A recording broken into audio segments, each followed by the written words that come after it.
3월 한 달 동안은 저희가 인간의 조건이라는 제목의 시리즈를 진행하고 있습니다. 그래서 저희가 우리 안에 있는 인간으로서 삶에서 맞닥뜨리게 되는 약점들에 대해서 이야기를 하고 있는데, 그 중에서 이제 저희가 성경의 기드온의 삶을 보면서, 사사기에 나와 있는 기드온의 삶을 보면서 그 이야기를 하고 있고요. 오늘은 그 세 번째 시간인데요.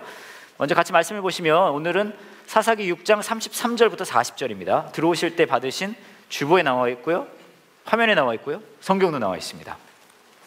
저랑 여러분이 한 절씩 태그 매치로 읽어보도록 할게요. 모든 미디안 사람과 아말렉 사람과 동쪽의 다른 백성들이 함께 모였습니다. 그들은 요단강을 건너서 이스르엘 골짜기에 진을 쳤습니다.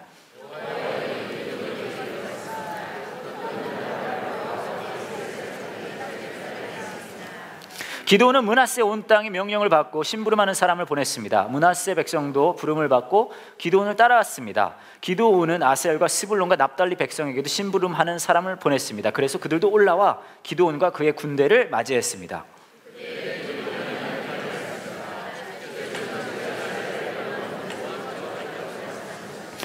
보십시오, 제가 타작마당에 양털 한 뭉치를 놓겠습니다. 양털에만 이슬이 맺히고 다른 땅은 모두 마르게 해주십시오. 그러면 주께서 저를 쓰셔서 이스라엘을 구원하시겠다고 말씀하신 것을 믿겠습니다.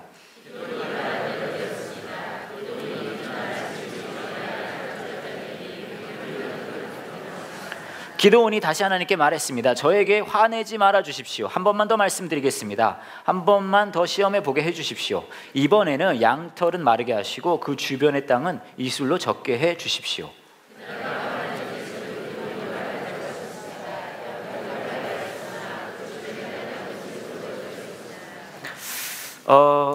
제가 얼마 전에 좀 재미있는 글을 하나 봤어요. 어떤 글이냐 하면 인체에 대해서 우리가 잘 모르고 있는 신비한 사실을 10가지 정도로 해놓은 건데 굉장히 재밌더라고요. 그래서 제가 여러분에게 좀 읽어드리려고 하는데, 일명 인체에서 발견하는 10가지 신기한 사실입니다. 재밌겠죠? 네, 이거 한번 하고 가야 되거든요. 인체에 대해서 우리가 발견하는 10가지 신기한 사실.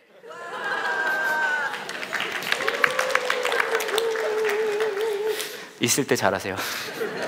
갑니다. 자, 10가지 신기한 사실 첫 번째입니다. 깜짝 놀라실 거예요. 비누로 눈을 씻을 수 없다. 비누로 눈을 여러분 씻을 수 없어요. 혹시나 하실까 봐 얘기해 드리는 거예요. 비누로 눈을 씻을 수 없습니다. 아시겠죠?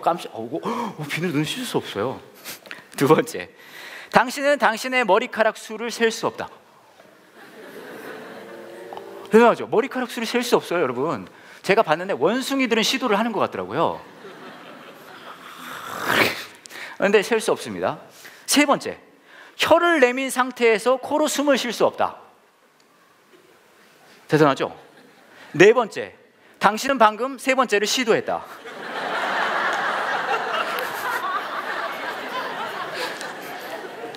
여섯 번째, 세 번째를 시도했을 때 개처럼 보이긴 하지만 가능하다는 것을 알았다.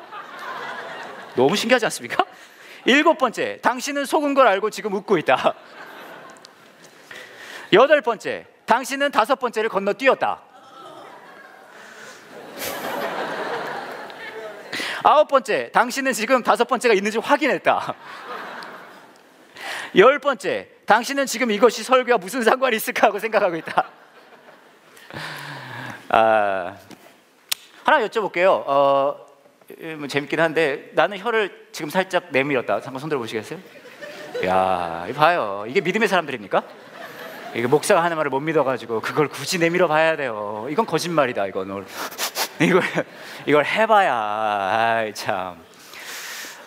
근데 제가 이걸 보면서 저도 해봤거든요. 보면서 저도 해봤어요. 그러다가 이제 이렇게 됐는데, 제가 느낀 것 중에 하나가 이거예요. 이게 왜 가능할까 이렇게 생각을 해봤더니 이런 게 있는 거죠. 우리는요, 여러분, 사진 찍으시는 분 나중에 써먹으시려고. 이게 가능한 이유는 우리는요, 우리 몸조차도 확신이 없어요. 그렇죠? 혀를 내면요 코로 숨을 쉴 수 없어요. 몰라요.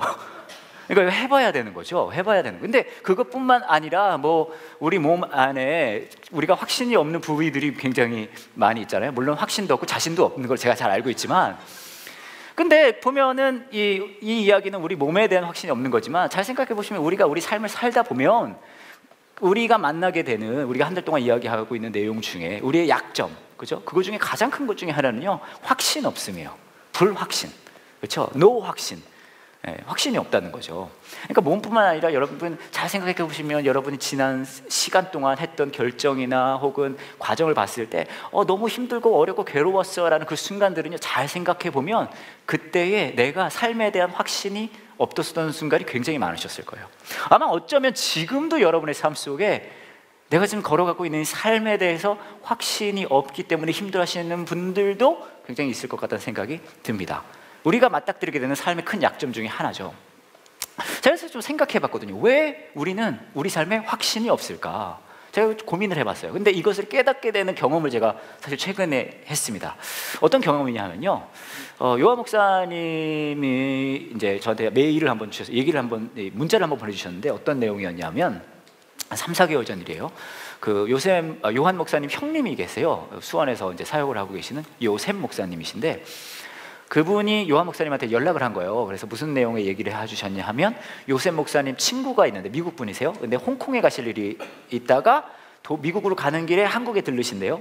그래서 요셉 목사님 하시는 이야기가, 이 목사님이, 이 친구분이 한국에 있을 때 설교를 하면 참 좋을 것 같은데, 문제는 요셉 목사님 교회에는 영어권 교회가 없거든요.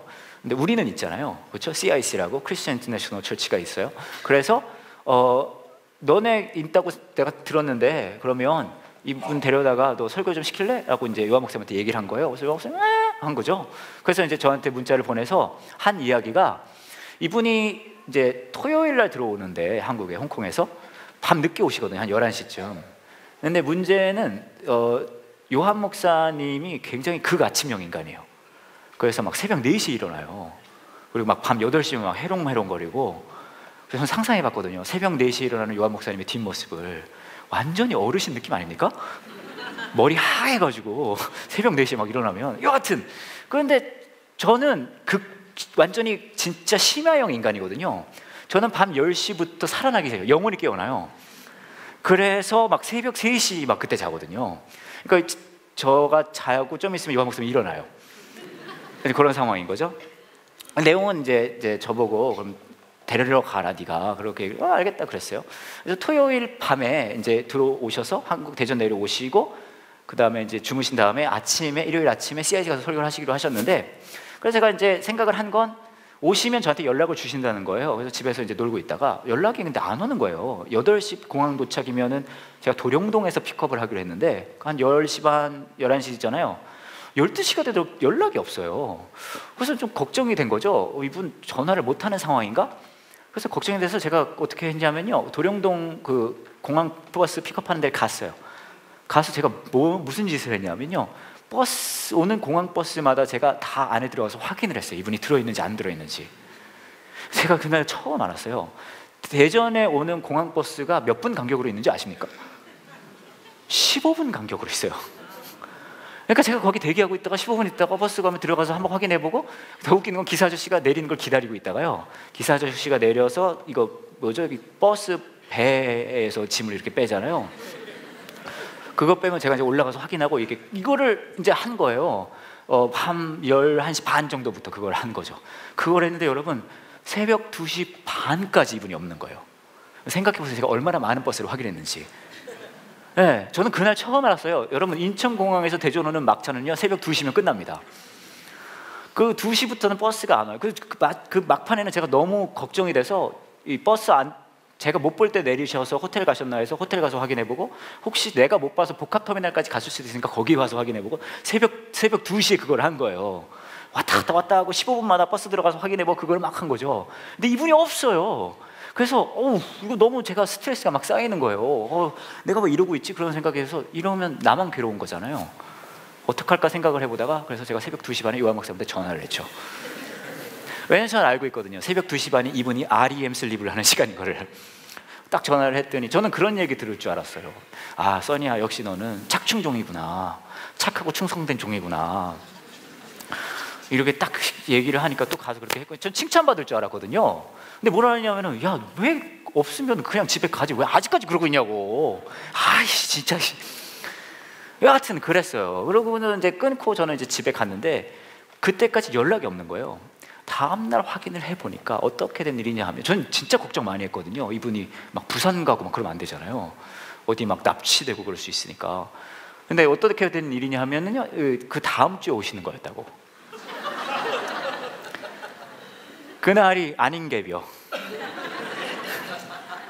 그 다음 주 토요일. 그 다음 주 토요일에 제가 나갔어요. 10시 반에 오셨어요. 저한테 전화를 하셨어요. 심지어는 공항버스 같이 탄 분의 전화기 빌려서 도령동 pick me up 도령동. 그래서 제가 얼마나 마음속으로 그런 아름다운 깊은 빡침의 생각이 들었는지 몰라요. 근데 제가 그때 깨달았어요. 왜 우리 삶 속에 불확신이라는 게 생기는지 아십니까? 왜 이 세상이 우리에게 끊임없이 확실치 않아 보이는지 아십니까? 왜 우리가 그렇게 불안에 떠는지 아십니까? 제가 이 사건을 겪고 깨달았어요. 왜냐하면요, 아무 데서나 가르쳐주는 거 아닙니다, 여러분. 왜냐하면 우리는 다음에 무슨 일이 벌어질지 모르기 때문이에요.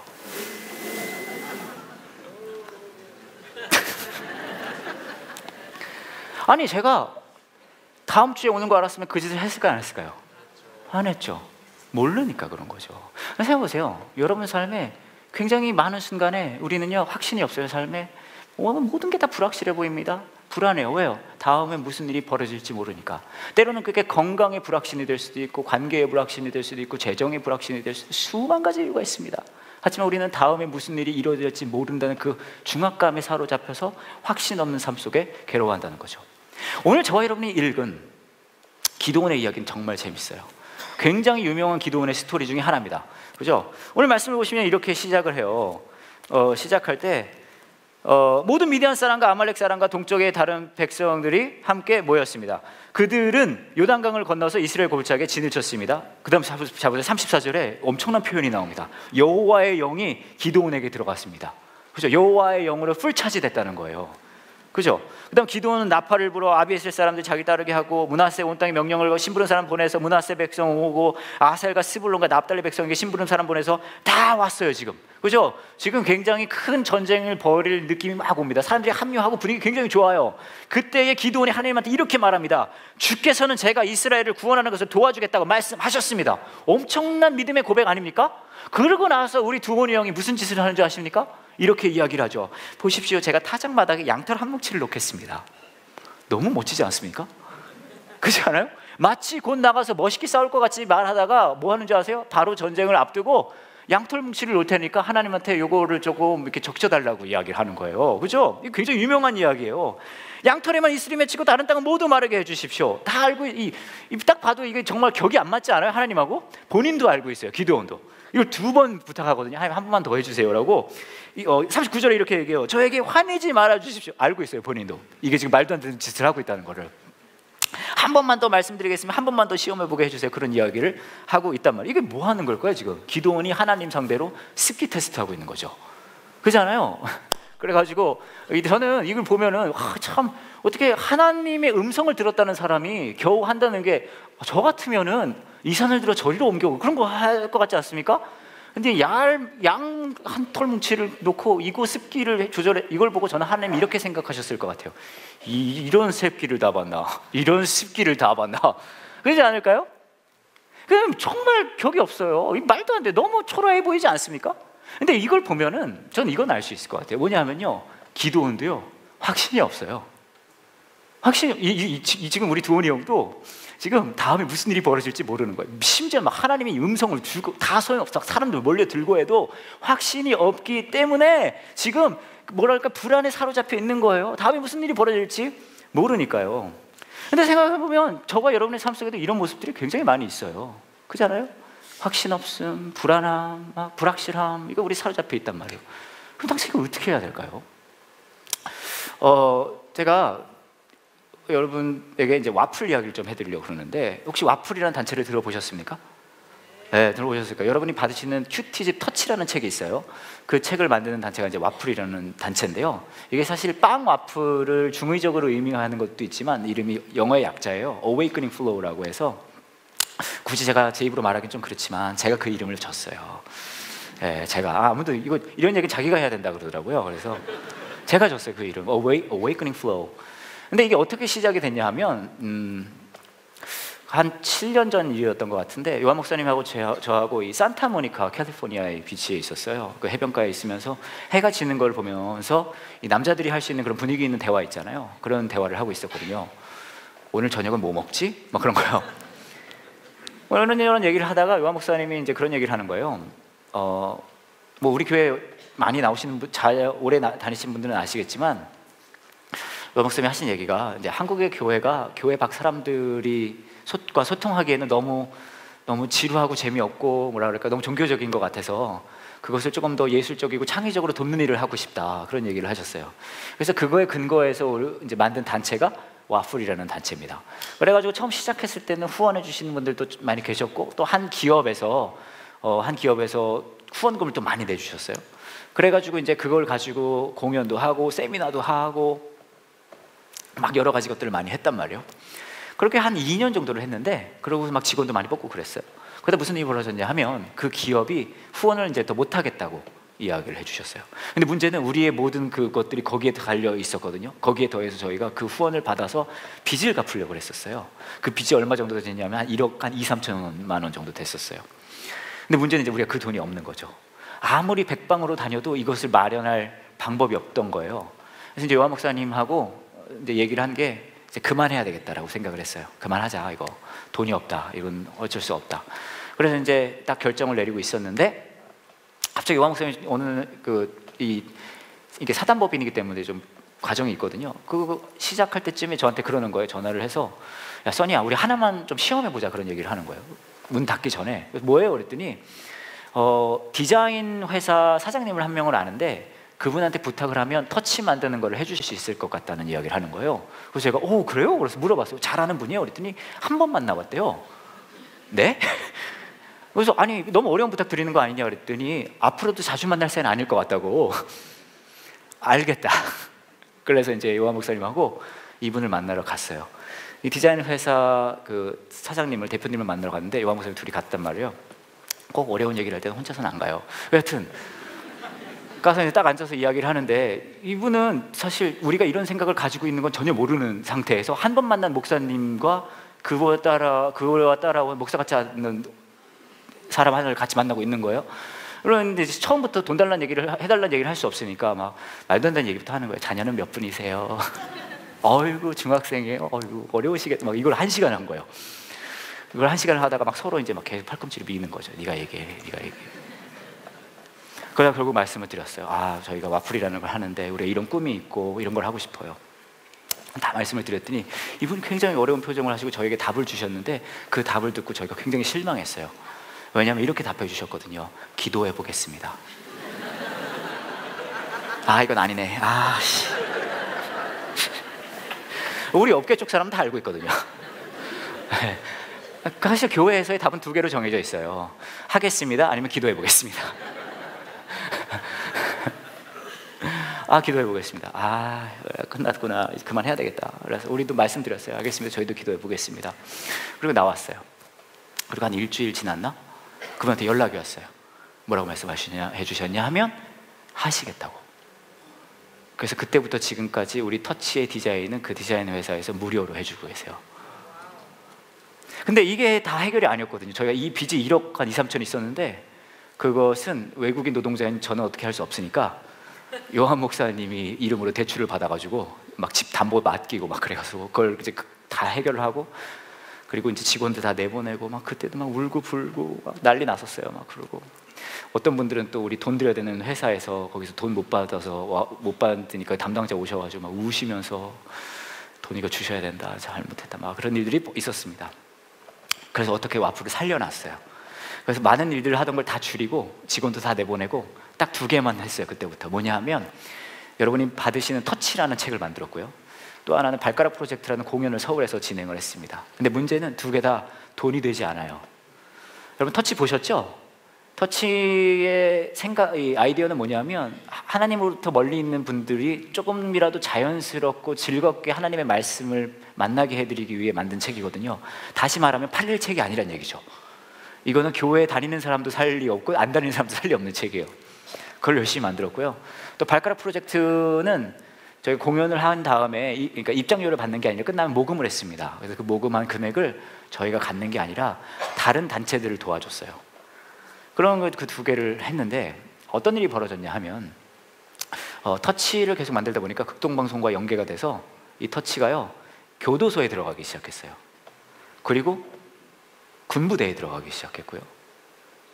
그리고 막 그렇게 들어가기 시작했더니 거기서부터 막 편지가 오는 거예요. 편지가. 그래서 저희가 한 수십 통을 받았는데 몇 개만 보여드릴게요. 하나 이렇게 오고요. 와플터치 관계자님께 뭐 이렇게 나와 있고요. 그 다음 거 보여주시면 할렐루야 김요한 목사님께 올립니다 이렇게 쭉 나와 있어요. 근데 이 내용들은 대부분 어떤 내용이냐 하면 내가 이 수감 생활하면서 또 부대에서 생활하면서 너무 막 힘들고 어려웠을 때 터치를 어떻게 만나게 됐다. 근데 그거에 내가 큰 용기를 얻었다. 뭐 이런 얘기예요. 그리고 마무리는 뭐냐 하면 터치를 저에게 무료로 계속 보내주실 수 없으시냐. 그렇게 해서 저희가 15,000권 넘게 군부대와 교도소에 보내드렸어요. 그리고 나서 이 이야기가 흘러서 어디 가게 되냐면은 이제 외국에 있는 분들도 좀 알게 돼서 이런 편지를 저희가 받았어요. 안녕하세요. 와플터치를 읽다가 제 소자에게 전해진다는 글을 읽고 매달 돈을 보내려고 생각을 하고 많은 금액은 아니지만 동참하고자 보내드립니다. 유용하게 사용하세요 하고 미국에서 김부순이란 분이 20불짜리를 편지에 넣어서 저희에게 보내주셨어요. 그래서 진짜 많은 막 수십 개의 교도소와 수십 개의 군부대에 이게 막 들어간 거예요. 또 한편으로는 발가락 프로젝트 말씀을 드렸는데 저희는 사실은 이게 금방 망할 걸로 생각을 하고 있었거든요. 근데 저희가 벌써 35번째를 진행하고 있고요. 지금까지 굉장히 많은 단체를 도왔습니다. 기아 대체, 시리아 난민 단체, 그리고 저희 교회도 한번 오셨었죠. 이종락 목사님 기억나세요? 베이비박스 주사랑 공동체도 저희가 도왔고요. 그래서 정말 선한 뭐랄까요? 그런 기부가 자리 잡는 일들을 했어요. 근데 그리고 또 가장 감동적인 것은 그렇게 해왔는데 지난 1월에 2달 전이죠. 저희가 빚 1억 3천만 원을 다 갚았습니다. 다 갚았어요. 한 5년 걸렸어요. 근데 저는요 여러분 아직 기억하거든요. 뭘 기억하냐 하면 추운 날이었어요. 5년 전에 그 홍컴 대표님을 만나러 가는 그날을 기억해요. 저랑 요한 목사님 앉아가지고 계속 서로 팔꿈치 치면서 네가 얘기해. 그리고 그분이 기도해 보겠습니다라고 얘기하셨을 때는 우리 이제 끝났거든요. 문 닫아야 되겠다고 생각했거든요. 근데 그것을 넘어서서 이런 일들이 벌어졌더라고요. 근데 여러분, 제가 이제 여러분의 눈빛을 쫙 보니까 제가 이 와플 이야기를 딱 드렸더니 여러분들의 눈빛이 이런 귀한 일을 하는 와플이라면 나도 도와야 되겠다라는 눈빛인 것 같아요. 진짜로. 제가 사실 이 얘기 안 하려고 그랬는데 여러분들의 눈빛이 다 막 나도 꼭 도와야 되겠다 막 이런 눈빛이라 제가 얘기 안 하려고 그러는데 그런 분들을 위해서 주변에 보시면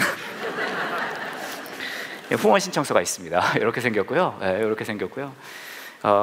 안 하셔도 돼요. 꼭 하시란 말씀이 아니라 눈빛을 보니까 다 그러신 것 같다고요.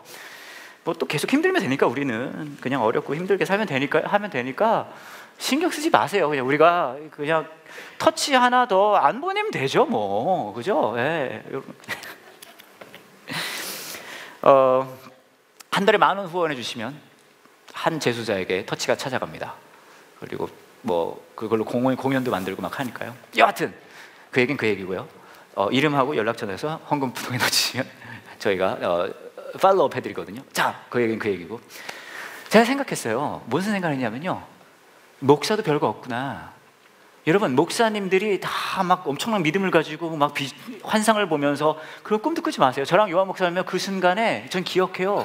완전 포기했었어요. 끝났다. 근데 저희가 깨달은 건 뭔지 아십니까? 지난 5년의 세월을 되돌아봤을 때 우리는 끝났다고 생각했을 때 하나님 끝이라고 생각을 안 하셨던 거죠. 여러분, 믿음이 뭔지 아십니까? 믿음 하면은요, 뭐 자기 최면을 하면서 몇십메다 다 이루어질 거야, 다 될 거야, 막 이게 믿음이 아니에요. 이거는요, 약간 친해지기 어려운 사람이란 얘기예요. 믿음은 뭔지 아십니까, 여러분? 믿음의 첫 번째는요, 나의 불확실함을 먼저 인정하는 거예요. 나의 불확실함을 인정하는 거예요. 끊임없이 인정하는 겁니다. 내가 불확실하고, 불확실하고. 그런데 그 믿음의 과정 중에 그 모든 것이 불확실할 때 하나님은 확실하신 분이시라는 걸 조금씩 맛보아가는 과정인 거죠. 기드온이 하나님을 상대로 습기 테스트를 해요. 그렇죠? 완전 격떨어지지 않습니까? 하지만 이것도 믿음입니까? 믿음입니다. 왠지 아십니까? 그 과정 중에 그 불확실함을 인정하고 하나님이 확실하신 분이신 걸 내가 조금 더 보기 원해요거든요. 어쩌면 우리 삶 속에 나의 불확실함, 그 약점 중에 우리가 발견해야 되는 것은 나의 불확실함을 인정하고 하나님이 확실하신 분이신 걸 조금 더 만나가는 그 과정이라는 거죠. 제가 마가복음 9장에 굉장히 흥미로운 말씀을 사실은 발견했어요. 굉장히 재밌어요. 여러분 잘 아시는 내용인데, 예수님이 제자들과 산에 올라갔다가 전체 탈색이 되는 장면이 있어요. 변화산의 기적이라고 막 하는데, 엘리야 나오고 모세 나오고 그렇습니다. 그리고 내려왔더니 막 제자들이 모여서 웅성웅성하고 있단 말이에요. 왜 나 봤더니 한 아이의 아버지가 아들을 데려왔어요. 그리고 근데 이 아이가 귀신 들린 거예요. 그래서 부탁을 했어요, 제자들한테. 이것 좀 어떻게 해주세요. 그랬더니 제자들이 했는데 아무 일도 일어나지 않습니다. 그래서 이제 웅성웅성하고 있었던 거예요. 그래서 이제 이 아이의 아버지가 예수님한테 얘기해요. 예수님, 하실 수 있거든요 라고 얘기해요. 그때 이 말을 듣고 우리 속 좁으신 예수님이 삐지십니다. 그리고 이렇게 말씀하시죠. 예수님께서 말하죠. 할 수만 있다면 무슨 말. 여러분들은 평소에 이런 톤으로 들으셨어요. 할 수만 있다면 무슨 말이냐. 믿는 사람에게 모든 것이 가능하다. 아멘. 이렇게. 그러니까 더 재밌는 건 이 이야기를 듣고 이 아버지가 놀랐어요. 어이구, 이분 화끈하시네. 그래서 소년의 아버지가 즉시 소리칩니다. 뭐라고 하냐면 제가 믿습니다라고 소리치는 거예요. 근데 전 이게 너무 재밌어요. 잘 보세요. 제가 믿습니다라고 얘기했는데 뭐라고 얘기하냐면요, 제 믿음 없는 것을 도와주십시오. 이 사람은 믿는다는 걸까요? 안 믿는다는 걸까요? 이게 뭐예요 이게? 믿습니다. 믿지 못하는 걸 도와주세요. 이 믿는다는 거야? 안 믿는다는 거야? 이거 완전 멋지지 않아요? 이거 뭐랑 비슷한지 아십니까? 이런 거예요. 꼼짝 말고 손 들어. 그죠? 그잖아요. 문 닫고 나가? 이런 맥락이에요 이게. 그잖아요. 믿습니다. 믿지 못하는 걸 도와줘. 이게 뭐 당시 이게 무슨 말이에요 이게? 이게 무슨 말인지 아십니까? 믿지 못하겠는데 믿고 싶다는 거죠. 여러분, 믿음은 믿음 이게 아니에요. 믿음 뭔지 아십니까? 못 믿겠어요예요. 확신이 없어요예요. 너무 모든 것이 불확실해서 제가 지금 너무 불안해요예요. 그리고 여기서 하나 더 가서, 하지만 제가 알기로는 하나님은 확실하신 분이시라는 걸 제가 기억해요예요. 여러분의 삶의 불확실함이 여러분을 짓누르는 순간들이 끊임없이 옵니다. 믿음의 사람이 해야 할 일이 뭡니까? 첫 번째는요, 그거 인정하는 거예요. 여러분 아무것도 아니라는 것. 그리고 가는 거죠. 하지만요, 하나님, 제가 기억하기로는 하나님은 확실하신 분이시라는 걸 제가 기억해요. 그걸 제가 누리기 원합니다. 저희 교회에 오 장로님이란 분이 계십니다. 그분 아들이 3분이 계신데 삼형제죠. 근데 이 삼형제 분이 굉장히 흥미로운 게 결혼을 역순으로 했어요. 막내 먼저 결혼하고 둘째 결혼하고 그다음에 가장 큰 이제 형이 마지막에 결혼했거든요. 굉장히 질서 없는 집안이에요. 근데 그러다 보니까 어떤 일이 벌어지냐면 큰 형님이 굉장히 늦은 나이에 결혼을 한 거죠. 그래서 이제 그렇게 됐는데 저는 그걸 기억하는 게 그 결혼식을 제가 사회를 봤거든요. 여하튼 이제 결혼을 했었어요. 굉장히 늦은 나이에 결혼을 하고 이제 아이를 가지려고 이제 할 거 아니에요, 당연하게. 근데 아이가 생기지가 않는 거예요. 그래서 몇 년 동안 이제 생기지 않았어요. 그러다가 아이가 생겼어요. 그래서 저희가 알려주셨어요. 그래서 우리가 너무 잘 됐어요, 너무 좋아요. 그리고 막 모두 기뻐했어요. 그 가정도 너무 기뻐하고 모두 everybody happy 했단 말이에요. 그러고 나서 이제 임신 기간이 점점 지나고 있는데 임신 8개월 때 아이가 유산이 됐어요. 그래서 이제 저희도 병원으로 달려갔어요. 저희 목회자들도 병원으로 달려가고 온 가족이 거기 모여 있었단 말이죠. 너무 아프고 힘들고 슬펐어요. 여러분 잘 아시겠지만 8개월 된 아이가 유산이 됐을 때는 이게 거의 출산에 버금가는 이제 과정을 또 겪어야 되거든요. 그 가정이 너무 힘들고 마음 아파서 이 아이의 장례식을 또 조그맣게 하셨어요. 저희도 그 자리에 갔었었고 너무너무 힘들었고 또 위로를 해드렸었습니다. 그래서 이제 좀 시간이 지났는데 작년 12월이었어요. 4개월 전이죠. 연락을 받았는데 이 가정이 쌍둥이를 낳았다는 거예요. 아들 하나, 딸 하나. 더 놀라운 사실은 그 집은 이 오장로님에겐 손주가 전부 아들이었거든요. 그 어려운 딸 낳는 일을 이 집이 해낸 거예요. 그래서 제가 너무 기뻐가지고 전화했어요 이분한테. 잘 됐어요, 축하드려요 막 했거든요. 근데 이분이 저에게 이런 말씀을 하셨어요.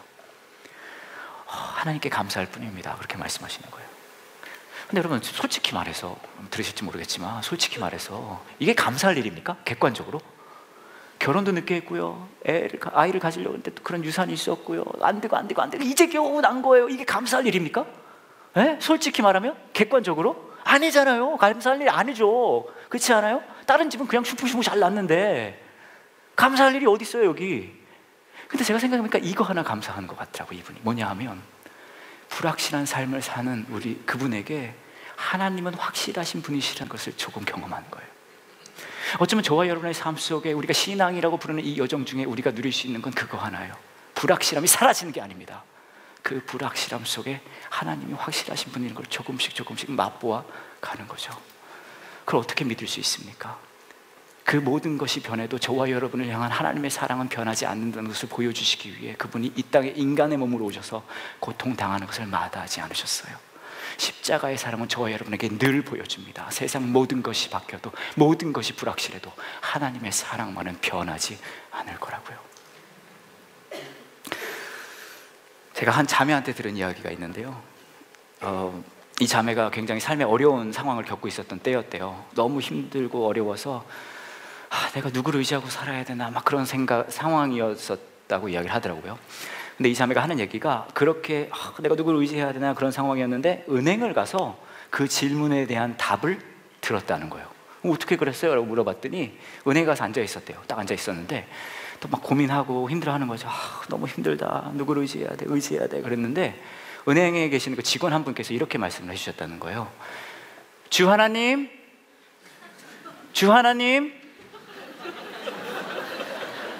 안 계십니까? 주 하나님 어디 가셨습니까? 몇 분 못 알아들으신 것 같아요. 우리 하나 자매가 너무 힘들고 괴로운데 은행에 가서 앉아있는, 나 너무 힘들어 그랬더니 이제 은행에 계신 그 직원이 얘기를 하는 거죠. 주 하나님 어디 계십니까? 그 직원이 교회 다니지 않은지도 몰라요. 근데 그 얘기를 해주셨다는 거예요. 근데 생각해보면 저와 여러분의 삶의 기도가 이런 기도가일 때가 굉장히 많아요. 주 하나님 어디 계십니까? 어디 가셨습니까? 당장 다음에 무슨 일이 벌어질지 몰라서 내가 이렇게 확신이 없고 힘들고 고통스러운데 주 하나님 어디 계십니까? 믿음을 가지면 좋은 게 뭐가 있습니까? 형편이 좀 나아지시던가요? 좋은 친구들이 좀 생기셨어요? 안 그래요. 형편 별로 나아지지 않고요, 여기 있는 사람들도 다 별거 없습니다. 믿음 있으면 이거 하나 좋아요. 뭐냐 하면 그분의 이름을 부를 수 있다는 것.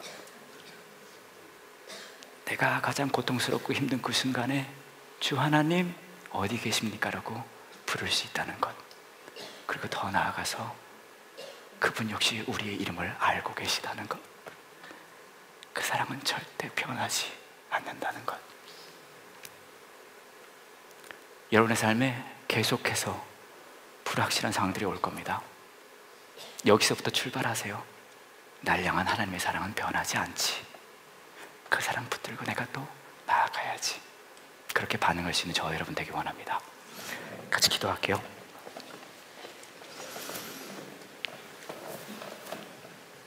이상하게 같이 기도하실 때 여러분 중에 어쩌면 지금 이 순간에 삶의 불확실성의 무게가 여러분을 누르고 계시는 분들, 그런 상황에 있는 분들도 있으실 수 있을 것 같아요.